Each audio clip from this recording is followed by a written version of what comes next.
अस्सलाम वालेकुम everyone. Hope so कि आप फ़ाइन होंगे। ये वीडियो मैं बना रही हूँ बहुत सारे स्टूडेंट्स की रिक्वेस्ट पर, क्योंकि बहुत सारे स्टूडेंट्स मुझसे पूछ रहे हैं कि स्पीच मार्क्स है क्या। तो दैट इज़ वाई मैंने ये वीडियो बनाई है। आप प्लीज़ काइंडली जो है इस वीडियो को एंड तक देखें, क्योंकि मैंने जो एक्सरसाइजेस दी है उन एक्सरसाइजेस को सॉल्व करने के बाद, उनकी प्रैक्टिस करने के बाद आपकी काफ़ी हद तक कन्फ्यूजन दूर होगी और तैयारी भी होगी इंशाल्लाह। सो नाउ लेट्स सी कि कोटेशन मार्क्स या स्पीच मार्क्स है क्या चीज़। स्पीच मार्क्स को कोटेशन मार्क्स भी कहते हैं। क्यों? क्योंकि कोटेशन, आपको पता है कि कोटेशन किसी की सेइंग होती है, यानी कि किसी की बात को जो हम इम्पोर्टेंस दे रहे होते हैं तो वो हम कहते हैं कि ये कोटेशन है एक। Okay, so quotation marks are punctuation marks. ये एक पंक्चुएशन मार्क्स का ही पार्ट है जिसे स्पीच मार्क्स या कोटेशन मार्क्स कहते हैं। Okay, used in pairs in various writing systems to set off direct speech। मुख्तलिफ राइटिंग पीसीस पर हम लोग इसको यूज़ करते हैं। ये क्या हमें दिखाते हैं कि डायरेक्ट स्पीच, डायरेक्ट इनडायरेक्ट के बारे में भी आपको थोड़ा बहुत पता होगा कि डायरेक्ट स्पीच जब होती है ना, तो उसमें हम लोग उनकी सेइंग्स को, उनकी सिर्फ बात को या कोटेशन को, हम उनकी सिर्फ जो बात है ना उसको हम लोग इन्वर्टेड कामास, यानी कि ऊपर वाले दो दो कामास जो हम लोग लगाते हैं ना, उसमें उनकी सेइंग्स को बंद करते हैं। या किसी की भी कोटेशन में, यानी किसी की इम्पोर्टेंट बात में हम लोग उसको यूज़ करते हैं, इन साइंस को, इन पंक्चुएशन मार्क्स को। और अ फ्रेज, यानी कि दो तीन वर्ड्स की कॉम्बिनेशन जो इम्पोर्टेंट मीनिंग दे रहे होते हैं, कुछ ना कुछ मीनिंग दे रहे होते हैं, तो उसमें हम लोग इस स्पीच मार्क्स को यूज़ करते हैं। ओवरऑल मैं बता दूं कि स्पीच मार्क्स दो ऊपर की तरफ इन्वर्टेड कामास होते हैं, जिसको हम लोग किसी की सेइंग, किसी की बात पर सिर्फ हम लोग क्या करते हैं, यूज़ करते हैं। The pair consist of an opening quotation mark and a closing quotation mark. दो दो होते हैं, ऊपर वाले दो कामास जिसे भी मोस्टली बच्चे कहते हैं, और सो वो इन्वर्टेड कामास जो होते हैं, स्पीच मार्क्स दो दो हम लोग जोड़ी के तौर पर उसको यूज़ करते हैं। उसी सेंटेंस के स्टार्ट में भी, उसके एंड में भी हम लोग यूज़ करते हैं। विच में और may not be the same character. थोड़ा सा सेम होता है, थोड़ा सा नहीं होता है। क्यों? क्योंकि स्टार्टिंग के ऊपर की तरफ होते हैं और एंड के नीचे की तरफ। अब मैं आपको इसकी पिक्चर बता दूँ। इस तरह से है स्पीच मार्क्स। सेंटेंस के शुरू में है दो ऊपर की तरफ कामास है, ओके, इन्वर्टेड कामास जिसे कहते हैं, और सेंटेंस के एंड में दो नीचे की तरफ है। You are not suppose to mix them. आपने गलत इनकी यूजिंग नहीं करनी है कि स्टार्ट में नीचे की तरफ हो और एंड में ऊपर की तरफ हो, या एक एक यूज़ करो। समटाइम्स में जब पेपर चेकिंग करते हो तो एक एक भी यूज़ करते हैं। No, you are suppose to use them as a pair. Okay, आपने पेयर के तौर पर इसको यूज़ करना है। दो स्टार्ट में ऊपर की तरफ और एंड में नीचे की तरफ। अब कुछ रूल्स है इनको करेक्टली यूज़ करने के। रूल नंबर 1 क्या है स्पीच मार्क्स के? Use double quotation or speech marks to set off a direct word forward quotation. यानी कि क्या मतलब है कि आपने डबल यूज़ करने हैं, सिंगल यूज़ नहीं करने हैं इसको। कैसे? कि दो सेंटेंसेस दी गई है, एक करेक्ट सेंटेंस है और एक इनकरेक्ट है। Okay, I hope you will be here, he said. अब क्या है कि कहाँ पर इन स्पीच मार्क्स को यूज़ किया है? उनकी सिर्फ बात पर, ही सेड पर यूज़ नहीं किया है कि उसने बताई।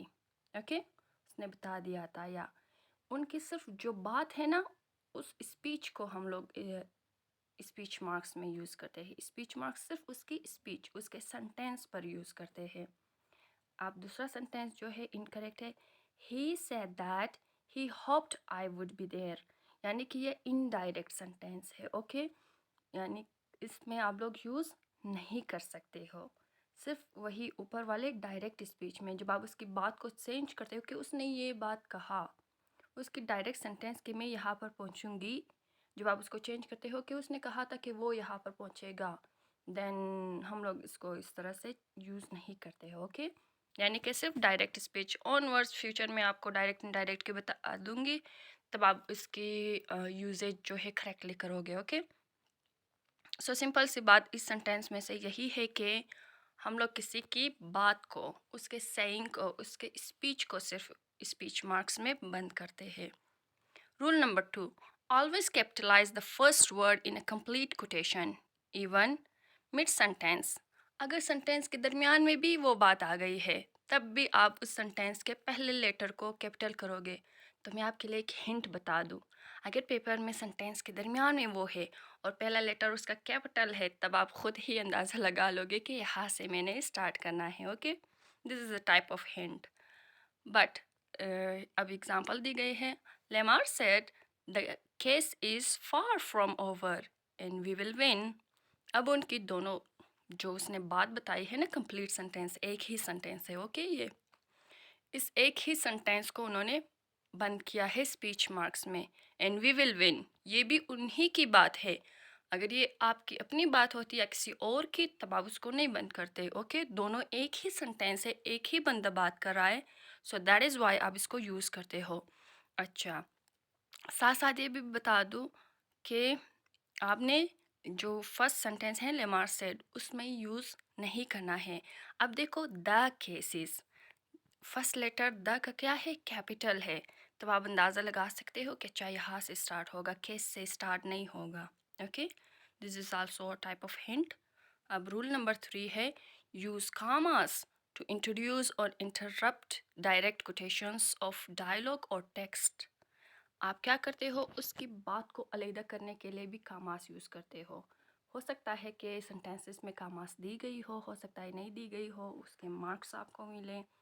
अब एग्जांपल है कि ही सेड के बाद क्या लफ्ज़ है, कामा यूज़ हुआ है, तो आप अंदाज़ा लगा सकते हो यहाँ से भी कि इसके बाद अच्छा मैंने यूज़ करना है speech marks, I don't care. अब ये उसका सेंटेंस है, दैट इज़ वाई हम उसके ही सेंटेंस को स्पीच मार्क्स में बंद करते हैं। रूल नंबर 4 क्या है, the placement of question marks with quotation marks follows logic. अब आपको पता होनी चाहिए कि जब आप क्वेश्चन मार्क सेंटेंस में दी गई है तब आप कहाँ पर यूज़ करोगे इसी स्पीच मार्क्स को। Okay, if a question is with in the coated material, a question mark should be placed inside the quotation marks. Okay,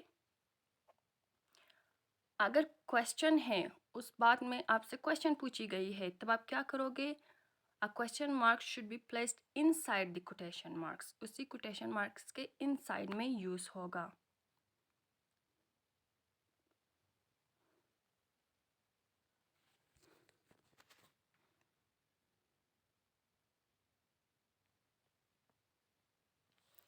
यानी कि पहले क्वेश्चन मार्क्स यूज़ होगा, उसके बाद में जो है वो स्पीच मार्क्स आप यूज़ करोगे। ओके, यानी कि क्वेश्चन मार्क इनसाइड होगा, स्पीच मार्क्स बाहर होगा।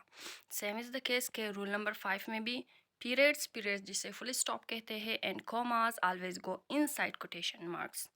पीरियड्स या कॉमास भी पहले लगेगा, उसके बाद में एंड पर जो है वो स्पीच मार्क्स लगेगा। कैसे, एग्जांपल देखो, द साइन रीड वॉक। अब देखो फुल स्टॉप है ना, फुल स्टॉप के बाद उन्होंने स्पीच मार्क्स को बंद किया है।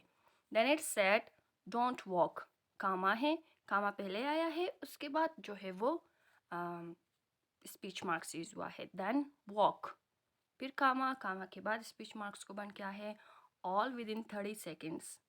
ही yelled हरी अप। अब फुल स्टॉप है, फुल स्टॉप के बाद उन्होंने स्पीच मार्क्स को यूज़ किया है। Write in the missing quotation marks to fix the punctuation in each sentences. जहाँ पर भी स्पीच मार्क्स की ज़रूरत है आपने स्पीच मार्क्स को इन सेंटेंसेस में यूज़ करना है, और नीचे कमेंट सेक्शन में अपने सेंटेंसेस को करेक्टली फिलअप करो, और आप पेपर पर भी कर सकते हो। You can send me the picture of that one कि इधर आपने सही प्रैक्टिस की है या नहीं। Okay, Lily said let's go to the park after school. अब लिली की आपने सिर्फ सेइंग को, उसकी सिर्फ बात को आपने क्या करना है, कोटेशन मार्क्स में या स्पीच मार्क्स में स्टार्टिंग कैसे करनी है और एंडिंग। फुल स्टॉप है तो फुल स्टॉप की कहाँ पर स्पीच मार्क्स लगेंगे। Thank you so much for watching the videos. I hope so कि काफ़ी हद तक आपकी हेल्प हुई होगी। ये सारे सेंटेंसेस दी गई है, काइंडली इनको जो है सॉल्व आउट करके कमेंट सेक्शन में ज़रूर अपने सेंटेंसेस लिखना। Thank you so much. अल्लाह हाफिज़।